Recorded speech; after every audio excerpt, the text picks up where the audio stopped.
Welcome to Lakeshore Focus, a weekly show highlighting the key issues, important events, and interesting people in our region. I'm Keith Kirkpatrick. With each new year, Indiana embarks upon its legislative voyage. Last year we began with calm seas and ended with a damaged hull. Here to help chart our course and predict if we will have smooth sailing or rough waters is Chuck Moseley, who's the Indiana State Representative to the House from the 10th District. Did you like all those nautical references? Smooth sailing, rough seas? Yeah, it's got me kind of going up and down. It's got you going up and down? Yeah. Well, I was going to ask you to wear a sailor suit, but maybe that didn't work. But you look mighty sharp, I would have to say. Oh, well, thank you very much. So Is this how you dress all the time when you're downstate? I certainly do. So you always take the professional route? Well, my goal is to represent the folks in the 10th District to the best of my ability.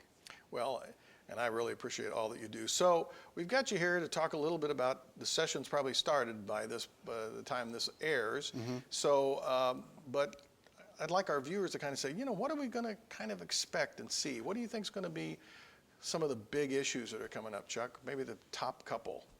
Well, traditionally, in the House of Representatives, House Bill 1001 is always designated as the priority piece of legislation that'll come before the General Assembly during the upcoming session. That bill this coming session, or this year as we speak, is a road funding bill that is going to be offered into the legislature to try to make an opportunity for some of our infrastructure, or as much as possible. How does that happen that becomes the priority? Who makes that decision for the Speaker of the House in this case, and typically makes the decision as what is going to be the priority piece of legislation. So he can just say, this is what I want to focus on. This is what I want to focus on. Just that one person. Pretty much. Okay. Does he confer? I mean, he must confer and kind of talk where he's got support. He does. I believe he gets a lot of input from a lot of different sources about what they believe and can agree with him on that is going to be something that's got to be a priority for Hoosiers in terms of legislation. Why are our roads in such bad shape? I've heard this recently from a number of people, particularly people who are in the trucking industry, and they say they drive all over the country, and when you come into Indiana, our roads are in such worse shape than other states. Why is that? Money. That was an easy answer. Yeah, money. Money is the easy answer. Money is the short answer. But the fact of the matter is there's been, in my view and in my opinion, there's been a neglect of securing funding sources for infrastructure in the state of Indiana for quite some time. So is it securing this funding sources or just allocating our own tax dollars to doing that? Well, that's a good question. I would probably have to agree that it's all about allocation right now, in my view and in my opinion. Keith, the sales tax on gasoline and special fuels in 2015 is estimated to be about $525 million.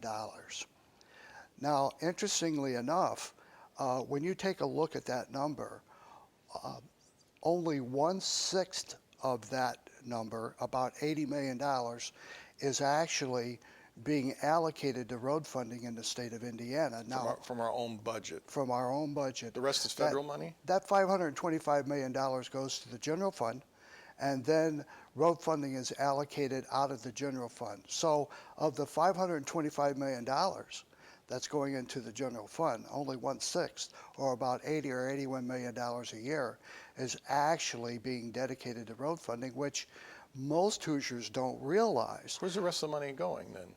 Well, the rest of the money is going here and there to different places where income or revenue is required. But for the most part, the money is being allocated to the surplus, which is at about $2 billion right now. So that's our gas tax money, is the $525 million. Gas and special fuels, yeah. Okay. So we take then and slice that off, but we only use a fifth of it for the roads. A and the sixth rest of it. A sixth of it, and the rest of it gets put other places. The rest of it's getting put other I places. thought by legislation, we have to spend so much. Is it that sixth that's required for us to spend? Or is it required? It's not required. Legislatively, what we have to do is every biennium, every 2 years, we have to pass a budget that will show that allocation, And this is whatever not that the budget allocation year, may be. right? I beg your pardon? This is not the budget year? No, this is not the budget year. Okay, last year was. Last year was, Okay. yes. So we're still operating under the budget that was passed last year, so anything that come up this year is going to be more about, well, then how does roads become a priority if it's not a budget year? Well, there's going to be some discussion. One discussion is going to be whether or not we need to shift some funding.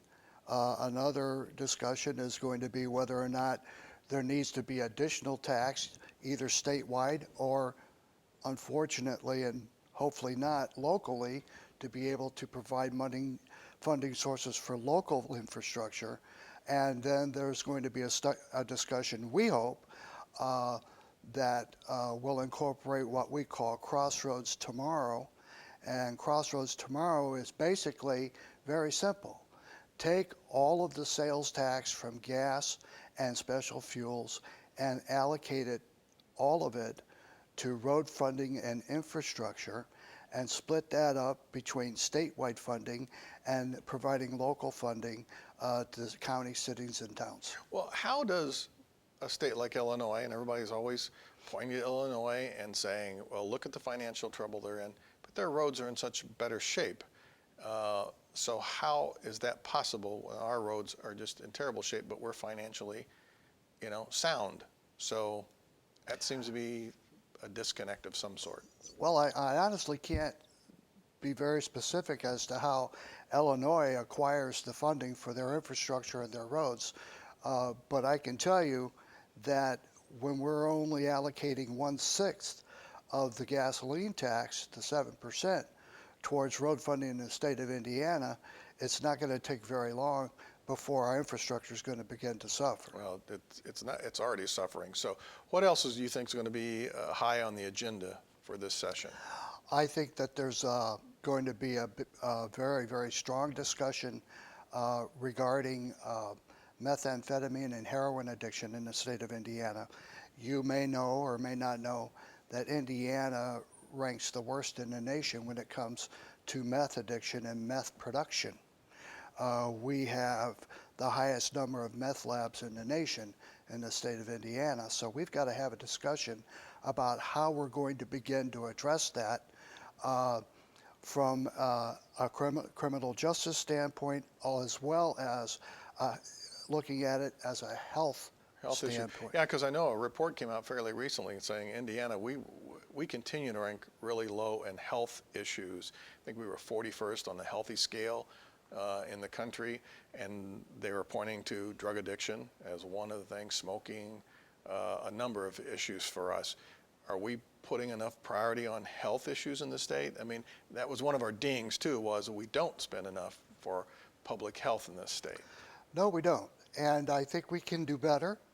I think we can have a discussion, and hopefully it'll be a bipartisan discussion where both sides will come together and they'll bring ideas together that they can form into and coalesce into one good idea where in the direction we need to begin to take to be able to address some very serious health issues that we have in this state. Does it feel like it's turning that way, Chuck? Because I know over the past few years, probably 3 or 4 years ago, it was just really kind of a mess. It was very bloody down there. People were a lot of infighting, and people really dug their heels on.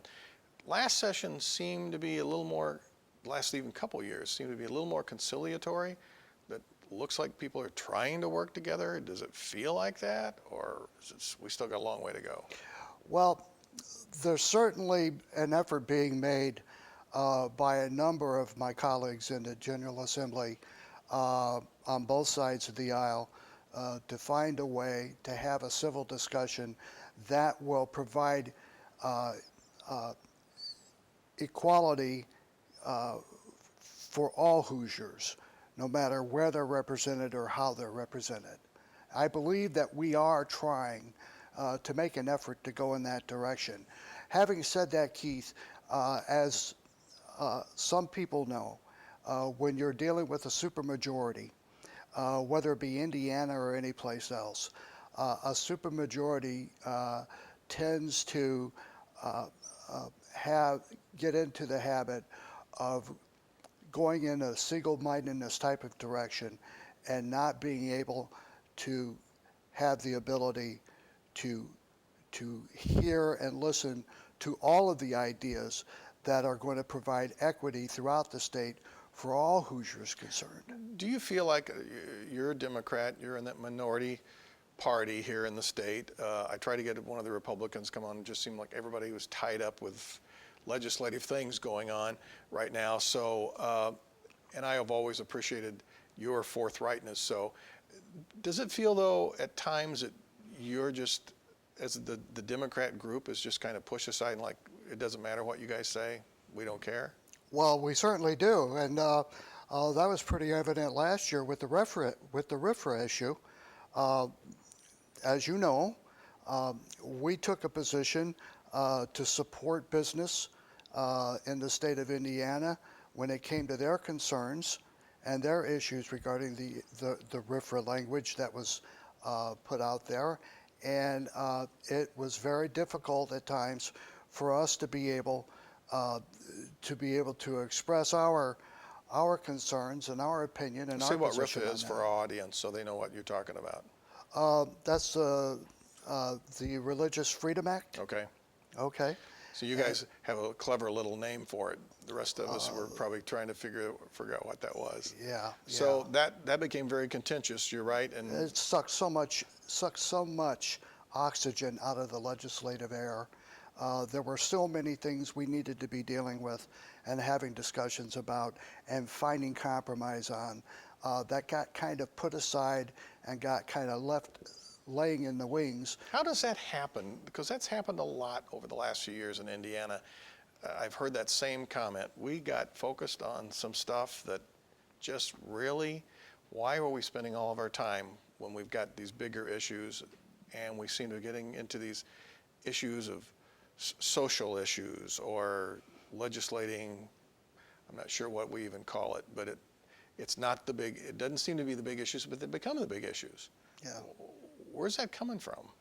Well, Keith, if you look at history, not that long ago, back in 2010, 2011, the governor at that time, Mitch Daniels,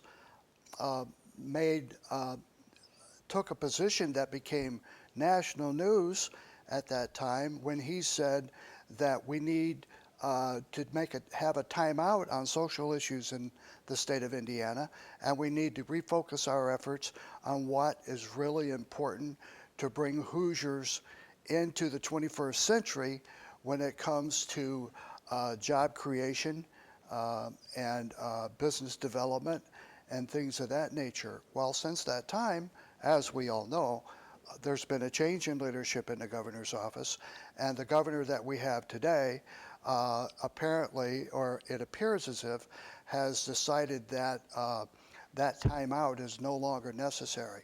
So it's a change of philosophy and ideology,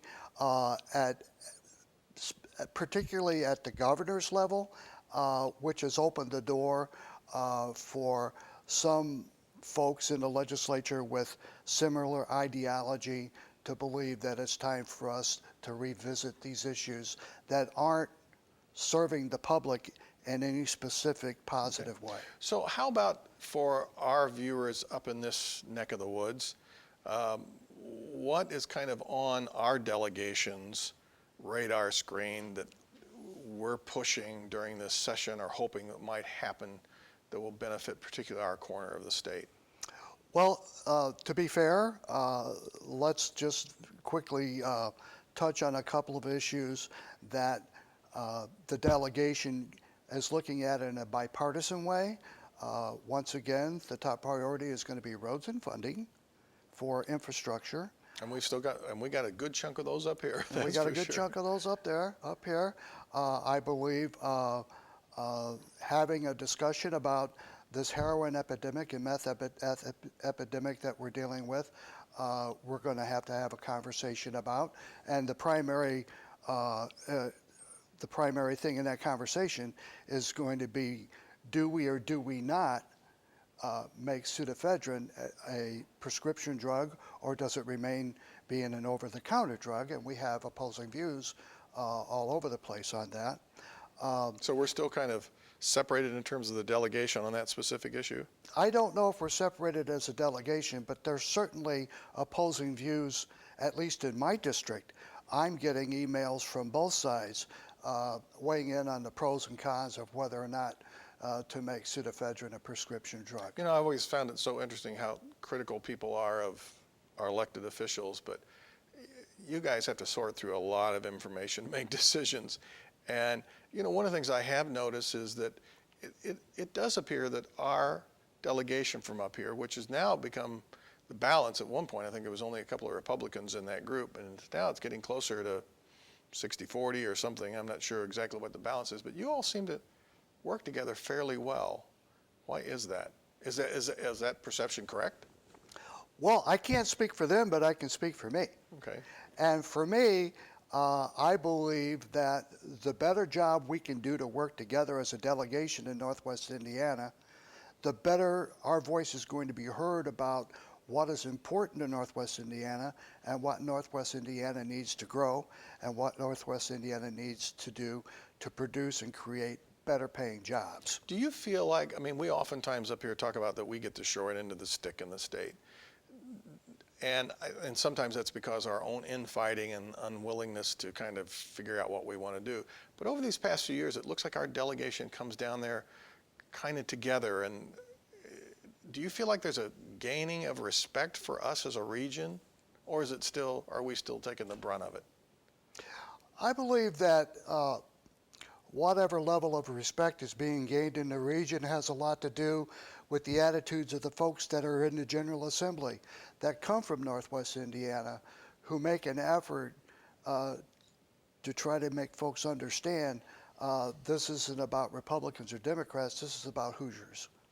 And they should be first and foremost in our mind. And we can't forget that a significant number of those Hoosiers come from Northwest Indiana. You know, years ago, steel was the economic engine, not just of Northwest Indiana, but in large part of the entire state of Indiana. And we were kind of the leader of that. We were kind of the leader in terms, well, certainly in manufacturing. There's been changes to that. Steel production isn't what it used to be. When I was 18 years old, I left high school and I went to work in a steel mill. When I got there were over 25,000 people employed in that mill. Today I'm told that it could be as 5,000 or even less than 5,000. It's changed dramatically. But back to, so do you feel like when you walk in down in Indianapolis that there is some level of respect for us up here from the rest of the legislature? Or are they still looking down their nose a little bit at us? I think they're suspicious of our politics, but I believe that many of them, and in some cases those that have not been there that long, are interested to know who we are and what we're about. They want to learn. Let me ask you, because this show is also to help our viewers, you know, understand what some of these issues are, but also how to kind of plug in. Give me some rough feel for, of the correspondence you get or the communication you get from your constituents or anybody, you know, about what percentage of that is what you would consider really useful, helpful information, and how much of it is just people complaining about things? Is that the two categories? Or is there another category? Well, I think the two categories are those that are educated and understanding an issue, who are weighing in with their opinion, and so that's this side. Okay. Yeah, and those that have assumed that something ought to be a certain way, weighing in on an issue. And it's our job, I believe it's my job, to be able to educate everyone on how the process works and what the issues are and what the mechanics are in legislating to be able to address those issues. So what do you think that balance is? I mean, is it 20% over here and 80% on this side, 20%, which feels like it's really useful and helpful, and the rest is, and the other balance is opinion? By and large, I believe that everyone weighing in, at least in my district, and contacting me, they have something to offer, and while they may not understand the issue completely, they certainly know there's a problem. So that's why it's important that I continue to hear from these folks, because it gives me an opportunity when they say, well, why can't we be doing this? Well, it gives me an opportunity to inform them as to what the process is, as opposed to just, I'm certainly never going to ignore their concern. Okay. I think that's fair.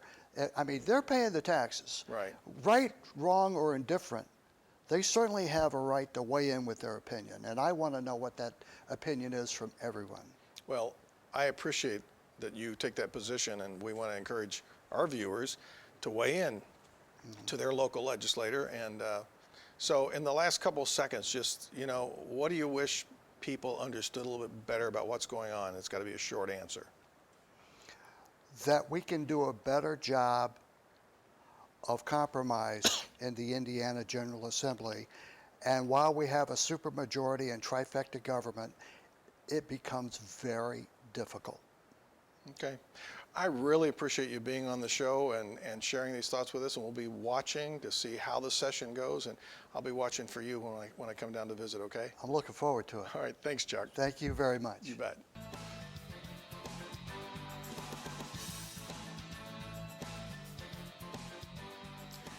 Last year, our legislature passed and our governor signed into law a piece of legislation that brought Indiana nationwide attention that was not particularly flattering.